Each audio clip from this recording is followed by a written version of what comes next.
ಇವತ್ತಿನ ಸ್ಪೆಷಾಲಿಟಿ ಏನಂದರೆ ಇವತ್ತು ವರ್ಲ್ಡ್ ಓಝೋನ್ ಡೇ.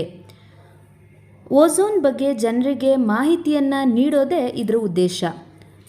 1913ರಲ್ಲಿ ಫ್ರೆಂಚ್ ವಿಜ್ಞಾನಿ ಚಾರ್ಲ್ಸ್ ಪೆಬ್ರಿ ಮತ್ತು ಹೆನ್ರಿ ಬ್ಯೂಸೆನ್ ಓಝೋನ್ ಲೇಯರನ್ನು ಕಂಡುಹಿಡಿತಾರೆ. ಇದರ ಸಂಪೂರ್ಣ ಮಾಹಿತಿಯನ್ನು GMB ಡಾಪ್ಸನ್ ಅವರು ನೀಡ್ತಾರೆ. 1982 ಒಂದು ದೊಡ್ಡ ರಂಧ್ರವನ್ನು ಫಸ್ಟ್ ಟೈಮು ಈ ಓಝೋನ್ ಲೇಯರಲ್ಲಿ ಫಾರ್ಮ್ ಆಗಿದೆ ಅಂತ ಗೊತ್ತಾಗುತ್ತೆ. ಈ ಹೋಲು ಅಂಟಾರ್ಟಿಕಾ ಪ್ರದೇಶದಲ್ಲಿ ಪತ್ತೆ ಆಗುತ್ತೆ. ಬಟ್ ಟ್ರ್ಯಾಜಿಡಿ ಏನಂದರೆ ವರ್ಷದಿಂದ ವರ್ಷಕ್ಕೆ ಈ ಹೋಲು ಜಾಸ್ತಿ ಆಗ್ತಾ ಇರೋದು.